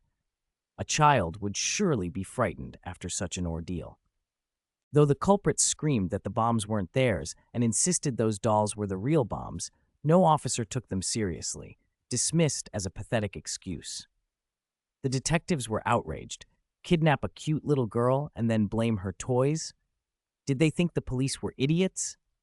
Only Matsuda harbored a flicker of doubt. Once the flames died, he found no bomb fragments. Had everything vaporized? By then, Kaya and Klee were downstairs with Mona and the detective boys, saying goodbye. Mona had her own errands, and with Klee safe, saw no need to tag along. Kaya's hands were full anyway. Kaya clasped Klee's hand and led her to his car. From a distance, Conan could just make out two other figures inside the vehicle. It was odd they hadn't gotten out with Kaya. Suddenly, someone grabbed Conan's hand. He turned and saw Haibara staring at the car in front, her face white with fear. The next instant, she ducked and used Genta's bulk as a shield. Conan realized at once, the black organization must be inside that car. No wonder they hadn't gotten out earlier. They'd probably spotted the police and didn't want to show themselves. He kept his gaze on the vehicle, hoping to identify the occupants before it pulled away. He looked like a child. He could loiter near the car, worried about Klee, and maybe even plant a tracker or an eavesdropping device. Before he could move, Mona's hand clamped on his shoulder. "Conan, daydreaming again? Come on, it's getting late. I'll see you kids home." Mona's expression warned him. One look at the kid's eyes, and she could tell he was plotting something. She wasn't about to let him pull a stunt. Conan couldn't break free. By the time he looked up again, Kaya's car had already driven off. He dropped his arms in frustration and followed the others out of the car park. Another chance to learn about the organization. Gone.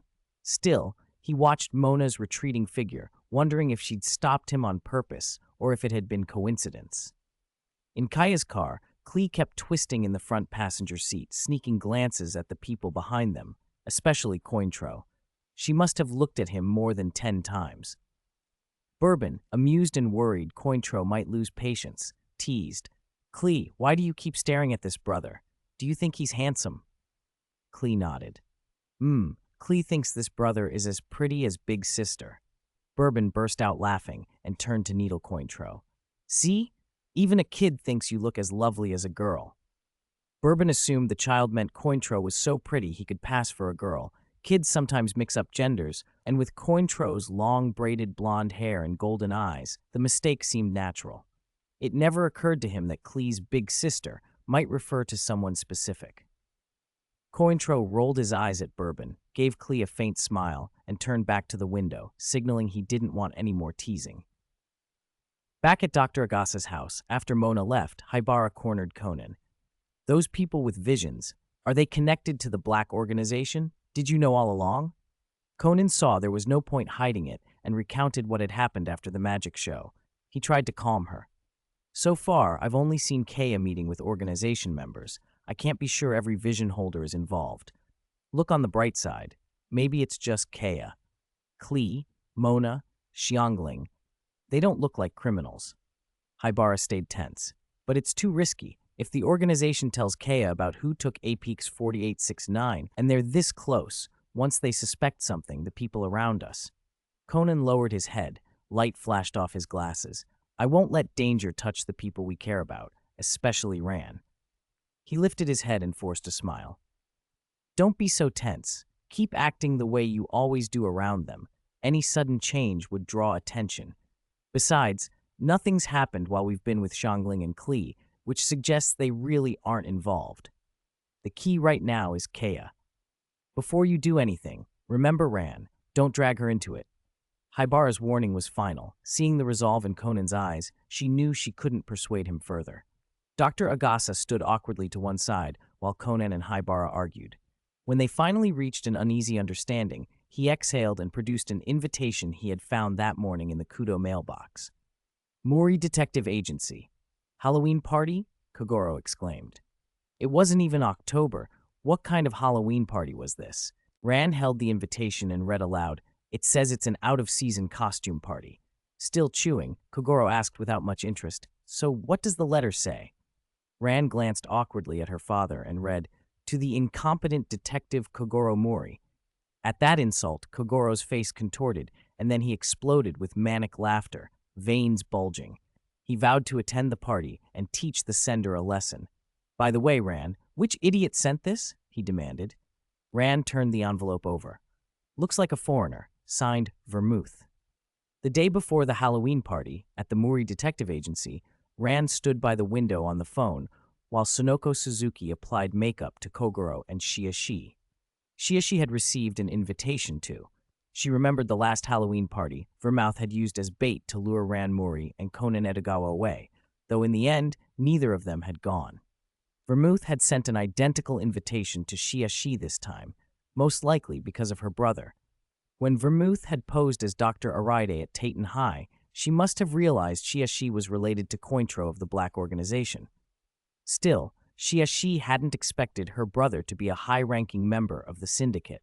If Kaya hadn't told her, she might never have believed it. Thinking about that made Shiashi's chest tighten with irritation all over again. Aether would rather seize a chance to meet Kaya and reveal his identity than tell her himself. 96. Port Standoff. Aether had finally messaged him a few days ago, asking him to go to the Halloween party and to disguise himself so he wouldn't look like his usual self. He warned that Jin might send people to check things out, that it wasn't the time for Jin to know too much. He didn't say much else, just enough to almost reignite Shiasi's anger that had only just started to cool. This time, though, he was sensible and gave her a way to contact him, so he hadn't disappeared completely. That was why Shiashi found herself at the Muri Detective Agency tonight. Annoyed, but not wanting to make things harder for her brother, she decided to go along and attend the party. Shiashi, what are you thinking about? Look, how's the makeup? Cute, right? Sonoko held up a mirror with the look of someone waiting for praise. Shiashi barely recognized herself. Hair dyed black, demon features teased out with red eyeshadow, red contacts, pink blush, and a spare eye patch for effect. She couldn't help giving Sonoko a thumbs up. Sonoko beamed and set to work on her own witchy look. Shiashi didn't want to disturb her, so she found a good angle, took a handful of selfies, deliberated, chose one, and sent it off to a number. Just then, she saw Ran end a call, set down her phone, and ask with an odd, solemn expression, Ran, Are you really not going to the party? Hmm. Rand's answer was soft, her eyes shadowed. There's something I need to confirm. Ranmuri couldn't shake the photos she'd seen, Haibara Ai and Conan behind the bathroom glass at Jody-sensei's house. It left her with a gnawing unease. At Dr. Agasa's place, Conan held the invitation Dr. Agasa had given him, looked at the salutation, Dear Conan Edogawa, and made a decision. Ignoring Haibara's desperate objections, he used his watch's tranquilizer dart on her. Sorry, Haibara, he murmured. If I don't do this, nothing will change. Time moved on until the party night. Haibara Ai was alone at Dr. Agasa's when the phone rang, Dr. Araide saying he'd come by to pick her up and take her to a well-equipped hospital for a checkup after her recent cold. Then someone knocked. When Haibara opened the door, it wasn't Dr. Araide at all, but Jody. Haibara's face went white. She tried to close the door, but Jody, ready for that, pushed it open, said a few calming things, and managed to get Haibara into her car. Inside, Haibara ignored Jody's attempts at soothing and kept staring at the other car in her rear view, Dr. Araide driving behind them. As the two cars pulled into the port, Jody seized a moment, swung her car around, and put herself directly between them, an obvious standoff. In the shadows nearby, someone listening with a bored expression was Cointro, disguised again as Morikawa Shiro. He watched the exchange between Jody and Vermouth with detached interest. Only when Jody confirmed that Sharon and Chris were the same person did he raise his eyelids. So far, things were unfolding along Vermouth's lines. From a high vantage point, Calvados made a single shot to Jody's abdomen and put her out of commission. Cointreau stayed hidden. Vermouth was about to arrange for Jody to be taken away to be reunited with the family she had been tangled with before when a stray soccer ball suddenly knocked into her hand, sending the gun clattering away. Haibara stepped out of the car, and in Vermouth's shocked gaze she tore off her mask. The face beneath it was Conan Edogawa, the boy who should have been at the Halloween party all along. Cointreau watched, inwardly amused. He'd suspected Vermouth's plan wouldn't go off without a hitch. When he'd offered to join, Vermouth had been reluctant. Only the possibility that Shuichi Akai might show up had persuaded her to allow his disguise. He had a small, private satisfaction at her shock at seeing one Conan. If he wasn't wrong, whoever was in Jody's trunk could make this situation even more entertaining. If it was Ran, then things would get very interesting. Conan raised his watch, aiming the tranquilizer at Vermouth. That was the moment Cointreau could no longer stay anonymous. He stepped out of the shadows and, in his Morikawa persona, greeted the boy with a smile. Hello, little brother. We meet again. It's you, the guy from the Twilight Mansion, Conan spat, stunned. He hadn't expected this face, one he had nearly forgotten, to show up now. The whole scene echoed that old, uncanny night at the Twilight Mansion. Vermouth took advantage of Conan's distraction. She twisted the boy's watch and fired the dart into him. Conan slumped almost instantly. Vermouth lowered him gently. So careful with this boy, Morikawa Shiro observed, smiling with a meaning the air took a moment to catch. Vermouth glanced up at him. I thought you knew.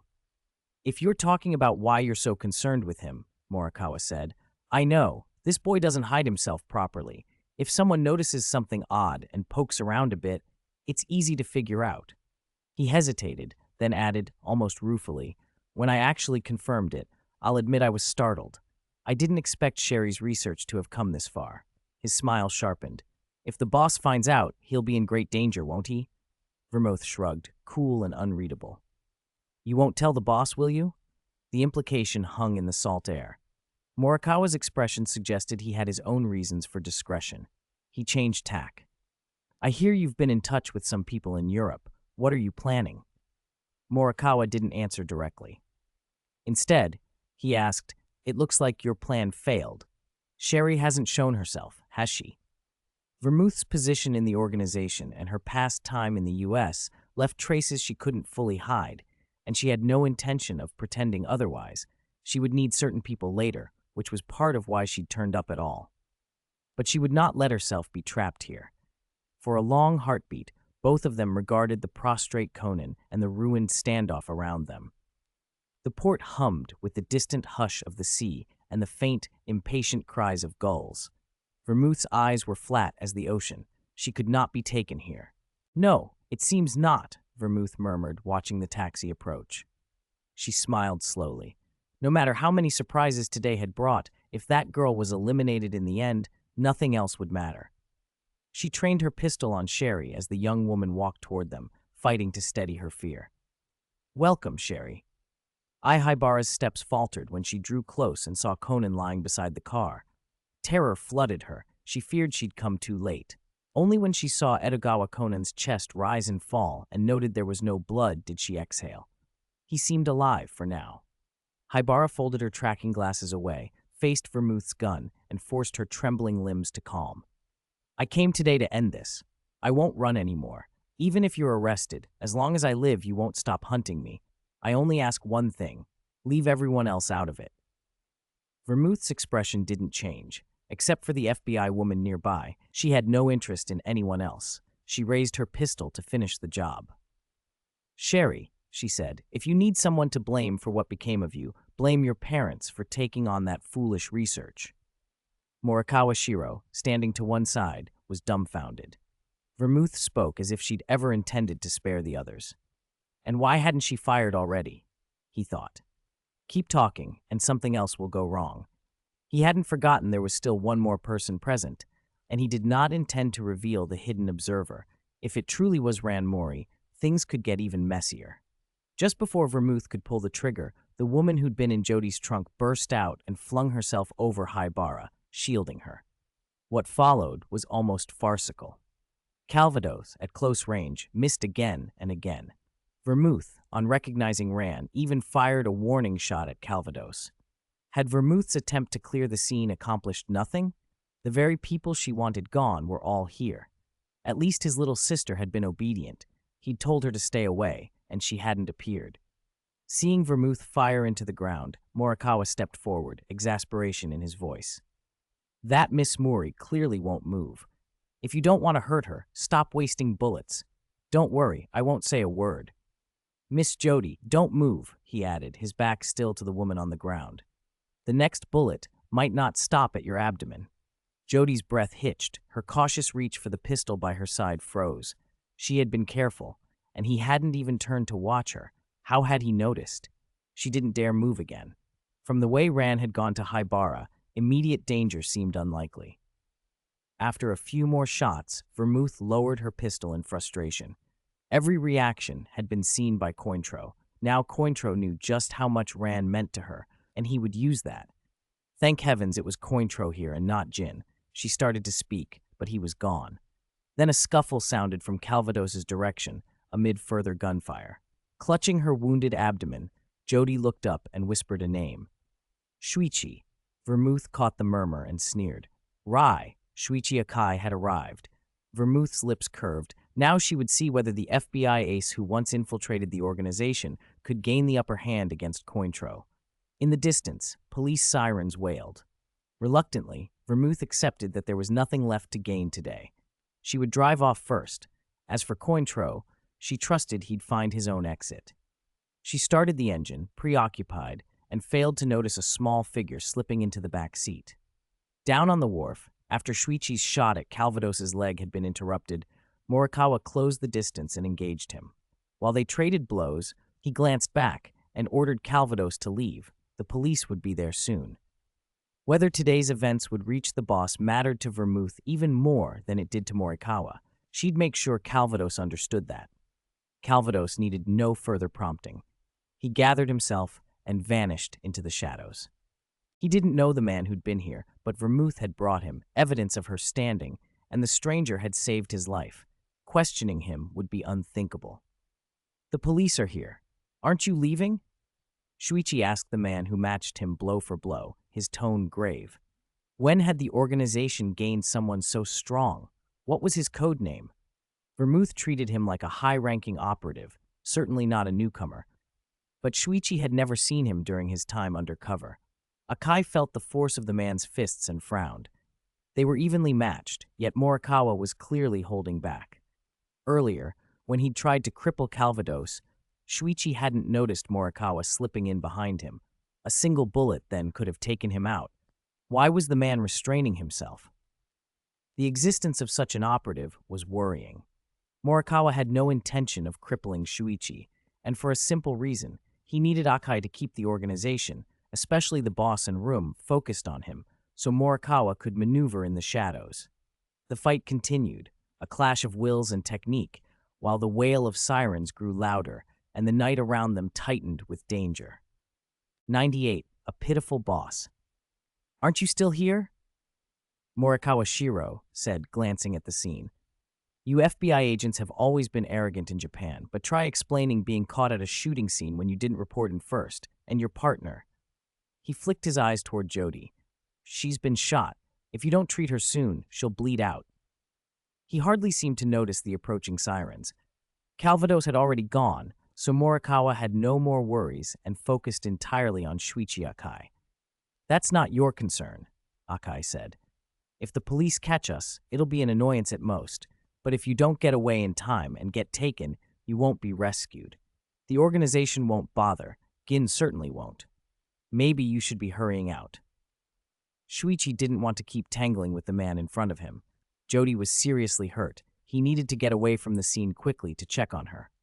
If he moved fast enough, he could leave before the police arrived and minimize the trouble. Morikawa seemed to read him perfectly. Since the organization members present had already evacuated, he didn't plan to dawdle either. He had to catch up to Vermouth. She tended to lose her head whenever those two children showed up, and he didn't want her failing unexpectedly. Suddenly, Morikawa kicked Shuichi in the chest. Akai reacted in time and blocked with his elbow. The force was such that, had he been slower, several ribs might have been broken. The blow shoved him back several steps, creating distance. For a moment, he found himself thinking of a kick a little girl had once delivered on a bus. There was a similar brutal economy to it. The hijacker from that day had gone flying with no power to resist. At least Akai had been able to defend himself. Seeing Morikawa prepare to leave, Shuichi felt a reluctant relief. Still, he wanted a little information. Raising his voice, he asked, "We've been at this a long time, and I still don't know your code name inside the organization. What should I call you?" Morikawa glanced back before turning away, and, with a hint of admiration that Akai was still fishing for intel even now, answered, "We'll talk about that the next time we meet." Akai rubbed his sore elbow and muttered under his breath, "I'd prefer not to meet you on the next stop against the Black Organization." Police cars were already visible in the distance. Shuichi didn't waste another second. He gave Jody a quick, rudimentary treatment and left before the officers arrived. Morikawa followed the trail Vermouth had left and soon found her. She had shot herself in the thigh to stop herself from collapsing, keeping the pain to stay conscious. Morikawa sighed inwardly. He knew Vermouth wouldn't outmaneuver that little boy. It wasn't just that she couldn't bring herself to hurt the child. Since the child was, in a way, the story's protagonist, Vermouth seemed at even more of a disadvantage. Seeing her like this, Morikawa felt some sympathy for the boss. He hadn't been a wholehearted member himself, but Rum had his plans, and Morikawa had mentioned Gin before. With undercover agents, and now even Vermouth showing signs of divided loyalty, the old man had really failed as a leader. That said, Vermouth still had value, so Morikawa wasn't about to leave her to die. As she finally tore her attention away from the boy and noticed someone near her, she turned to see him toss a small vial. "Is this the potion from the deal?" she asked. Without waiting for Cointro's answer, Vermouth drank it. The bottle was exactly like the one Kea had once given Jin. She knew what was inside. The potion began to knit the wound, but it was a low-grade brew, enough to get her walking, not to heal her completely. In this situation, it was perfect. The pain would keep Vermouth conscious without crippling her. Morikawa looked down at Konan Edogawa's coat, slashed by a dagger, and at the ECG electrodes ripped from his chest. He arched an eyebrow and let a small smile cross his face. "Someone really took a beating," he observed. He wasn't about to linger on it. "Since you have a car, and given your state, I'm not going to argue about dealing with this kid. Dump him and let's go." He moved to open the car door to toss the boy, Conan, out. "Wait," Vermouth grabbed his arm. Meeting his unreadable gaze, she hastily explained, "I'm worried this car's been bugged or tracked. Better not to drive off with him in it." Morikawa, Cointro, knew Vermouth cared about the boy, but he didn't expect it to extend to fretting if the child might catch a cold sleeping in the open at night. He almost wanted to ask if she considered herself his mother. He didn't press the issue. Not driving didn't inconvenience him. He wasn't the one with a wounded leg, and he wasn't the one who would have to walk. He'd already given her the potion. That was enough help. He gave a cold laugh, shut the car door, and turned to leave. If Vermouth got caught here, she would no longer be worth his assistance. Vermouth stared after him, speechless. How could so many men she encountered lately have such a lack of chivalry? She was a great beauty, after all. Shouldn't that count for something? Shortly afterward, Vermouth slipped away too. Dr. Agasa arrived by car, following the tracker on Conan, and found the boy wrapped in a coat. Fortunately for Vermouth, Cointreau hadn't seen that sight, otherwise he'd have been even more speechless at her obvious favoritism. 99. Let's go find fireflies. National health exercises, ready positions, the lead instructor called. 1, 2, 3, 4, 5, 6, 7, 8. The class counted in unison. Xiaxi followed the instructor's commands with a bored expression, going through the painfully slow stretches. She sighed inwardly. She didn't need to be here doing this. She'd rather take on 4 more commissions than spend an hour on these exercises. The real reason she was here tugged at her attention. Nahida, bouncing happily beside the detective boys and urging her along. The kids hadn't forgotten Nahida. Knowing she was still around, they had invited her to join the national health exercises, and she hadn't refused. In fact, she seemed delighted by the idea and had insisted Xiaxi come too. The traveler needs to relax sometimes, Nahida had said, tilting her head. Too much stress is like a branch weighed down by snow. If it can't hold the weight, it might snap. That wouldn't be good. Xiaxi had no argument left against Nahida's smiling logic. So she stood there and did the exercises, treating it as a sort of rest. Conan Edogawa looked equally uninterested, eyes half closed as he went through the motions. He should have been enjoying his summer break as a second-year high schooler, not stuck here. He blamed those 2 men in black for ruining everything. His mind drifted back to the confrontation at the harbor more than a week ago. It had been full of surprises, but not without gain, through the bug he'd managed to plant. He'd captured the keypad tones needed to access the organization boss's email address. Who was that man, though? Conan's expression darkened. The man who had appeared at the Twilight Mansion and at the harbor had been beyond the FBI agents. Worse, Conan suspected the man had noticed something off about him and realized Haibara's true identity. Yet, like Vermouth, he hadn't told the rest of the organization.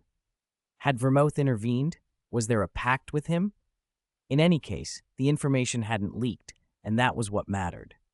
Conan had only told Haibara that Vermouth had promised to stop chasing her. He hadn't mentioned the man.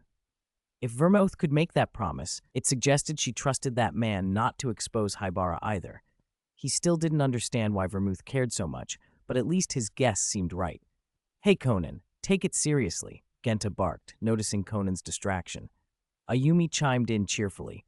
"National health exercises are an important part of summer vacation." Haibara, watching Dr. Agasa beside her, added in a dry, instructive tone. "That's right. If you don't exercise when you're young, you'll regret it later. High blood pressure, high cholesterol, high blood sugar, those will come knocking." I know. Dr. Agasa hurried his movements, suddenly panicked. Xiaxi listened to the children's banter and felt even more out of place. None of this mattered to her. She had zero interest in the national health exercises. They weren't a memory to her. And as for high blood pressure or high cholesterol, she didn't think a traveler's body could catch such things. Someone was missing today. "Ayumi, do you know if Mitsuhiko has something else to do? I didn't see him come with you guys," Xiaxi asked. Ayumi shook her head. "We haven't seen him either." Worried, they all decided to go to Mitsuhiko's house after the exercises to check on him. When they arrived, Mitsuhiko's older sister told them he'd left very early. He'd said he was going camping with the detective boys after the exercises and had packed a lot of bamboo leaf onigiri for the trip. She led them to his room. Mitsuhiko often left notes, but after searching the drawers, she frowned. "That's strange. No note this time," she said. "And he even took his wallet." The children started to panic a little, whispering that maybe Mitsuhiko had run away. Mitsuhiko's sister, however, offered another possibility. She thought he might have gone off to the seaside with a girl from the flower shop. Before the theory could spread, Nahida tilted her head and said, "No, I think it's the forest." Conan blinked. "Why do you think it's the forest?" Nahida didn't answer directly. Instead, she turned to Haibara and Ayumi with a smile. "Do you remember what you said the night we watched the fireworks?" Haibara and Ayumi thought back. While watching the fireworks, both had mentioned wanting to see fireflies with their own eyes. Nahida had been there with Shiashi that night and had noticed Mitsuhiko's reaction when the girls made that wish. It had stuck with him. He'd even been dreaming about it for a while after. Nahida hadn't expected him to act so decisively, but maybe he had gone out alone to catch fireflies for them. Going into the forest by yourself wasn't safe, and catching fireflies alone wasn't the same as sharing the experience with friends. Conan put two and two together. The bamboo leaf onigiri made sense. Moist bamboo leaves give fireflies a place to land. "So you think Mitsuhiko went into the forest to catch fireflies for Ayumi and Haibara?" he asked. "Yes," Nahida nodded. "I noticed his reaction when they made that wish. He looked like he decided then." She looked at the others and grinned. "Shall we go find him and look for fireflies together?" "Of course." Genta shot his hand up and exclaimed, "We can't let Mitsuhiko do this stuff alone." "Right, he did it for us. We have to go too," Ayumi and Haibara agreed. Conan, still a little exasperated, didn't refuse. They were a team. There was no letting Mitsuhiko go off by himself. 100. Friendship. "Oh, I didn't expect little Mitsuhiko to be so capable." Mitsuhiko's sister smiled, praising him when she heard he'd gone off to catch fireflies for a girl. Dr. Agasa was a little speechless at her complete lack of nerves. Her personality seemed very different from Mitsuhiko's. Seeing the children decide to go look for Mitsuhiko together, his sister added eagerly, "If you find the fireflies with him, don't forget to take a picture and send it to me. I haven't seen fireflies in years. I feel like I've missed out on so many summer memories." "Okay, don't worry." Shashi raised her phone and promised her. "All right, let's go." Ayumi and Genta shouted together. Haibara, standing behind them, caught herself smiling for the first time since that incident at the port. Searching for fireflies with friends, that counts as a beautiful summer memory too, doesn't it? Conan saw Haibara's rare, relaxed expression and agreed. "Yeah. What are you two whispering about in the back? Children should act like children. Don't always be so preoccupied. Just relax a bit. You could try going to the bathroom more often or something." Nahida leaned in beside Haibara and Conan and offered this strange bit of advice. Conan was startled by the interruption, then confused. Setting aside that we aren't preoccupied with worries, how would going to the bathroom help us relax? People say you feel refreshed after using the bathroom, so it was just a suggestion. Isn't Conan doing a great job at this? Nahida tapped his chin as if reminiscing. "I remember at crime scenes, every time after Conan finishes thinking, he always says he needs to go to the bathroom. Isn't that a way to refresh the mind after deep thought?" Nahida looked at Conan expectantly. Conan. His mouth twitched. He couldn't say that he hadn't actually been going to the bathroom back then. He'd often used the opportunity to use his bowtie voice transmitter to imitate Shinichi Kudo's voice on the phone or to slip away and look for clues. He could only accept Nahida's theory with a resigned sound. "Pfft." Haibara, half closing her eyes, stifled a laugh beside him. Conan shot her an incredulous look. Did she forget Nahida's suggestion included her too? Dr. Agasa, noticing Conan's expression, turned his head away awkwardly. If Shinichi hadn't taught the kid to use going to the bathroom as an excuse all the time, this wouldn't be happening. Cough, cough. Going to the bathroom all the time isn't very good either. If there's a chance, Rand should take Conan to see a doctor, Dr. Agasa offered. Seeing Conan's face redden, Shiashi stepped forward to help. "I happen to know a few people with good medical skills. If Rand doesn't mind, I can introduce them." "Dr. Agasa and Shiashi, why are you like this too?" Seeing Conan genuinely embarrassed, they stopped teasing him and started looking for clues about which part of the forest Mitsuhiko might have gone to. After asking around along the way, they arrived at a forest in Gunma Prefecture. Genta took the lead. That kid Mitsuhiko really is something, walking this far by himself. Ayumi nodded. We know he came here, but this forest is so big. Where could he be? Don't worry, Mitsuhiko's wearing his, Conan began, glancing at his glasses to pick up the signal from Mitsuhiko's detective badge, but Nahida cut him off. Go this way. Nahida had already walked a few steps ahead and pointed. Conan checked the location on his glasses against the direction Nahida indicated and found they matched. He stood there, surprised. Had Nahida known where Mitsuhiko was all along? Coincidence? Conan stared at Nahida, dazed. Haibara passed him. Great detective. Why are you spacing out? Aren't you coming? No, Genta and Ayumi are kids and won't think much of it. But don't you suspect Nahida might be pointing the wrong way? You're just following them blindly, Conan said.